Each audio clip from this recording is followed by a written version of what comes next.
Hello everybody, and hello everyone in the land of BookTube.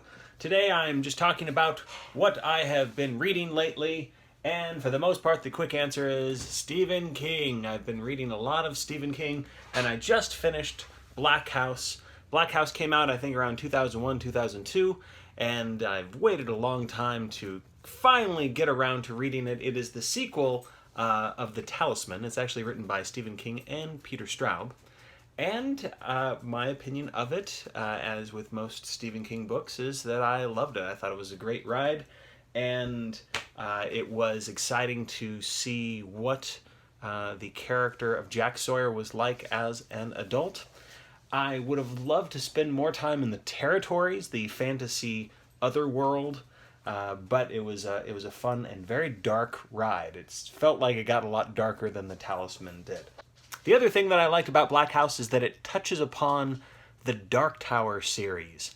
I have only read The Gunslinger, and I'm planning to go through all of Stephen King's books, reading them or listening to them on audio, and I'm saving the Dark Tower / Gunslinger series for the end.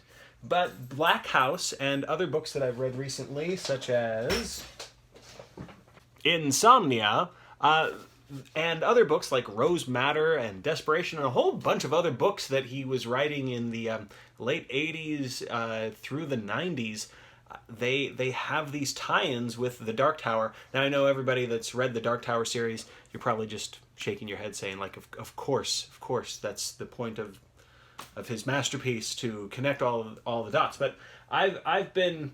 Basically, when I started reading Stephen King, I was a kid. I read It when I was 15 years old, and then I read a lot of his early stuff, and I stopped reading Stephen King around the time after I read Desperation, so in the early 90s, and then I didn't get around to rediscovering my love for Stephen King until I read 11/22/63, if I'm getting those numbers right.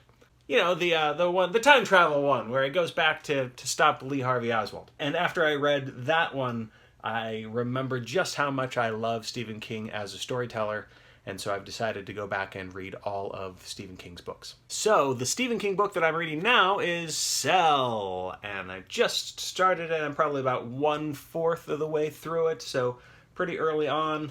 It's about cell phones making people go crazy and kill each other.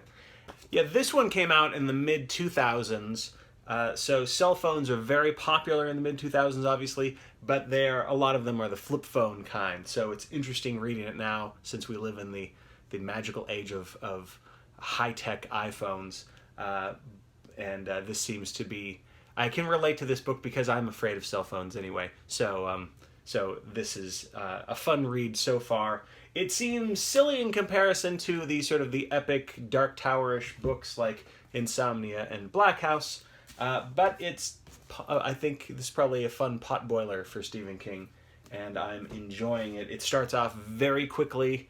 Violence happens very soon in the story, so if you don't like violence, you should probably stay away from Stephen King books anyway, but you might like these books. I just started reading Anne of Windy Poplars, and it's going to be an epistolary novel, so I think I'm going to like reading the letters of Anne Shirley and Gilbert Blythe.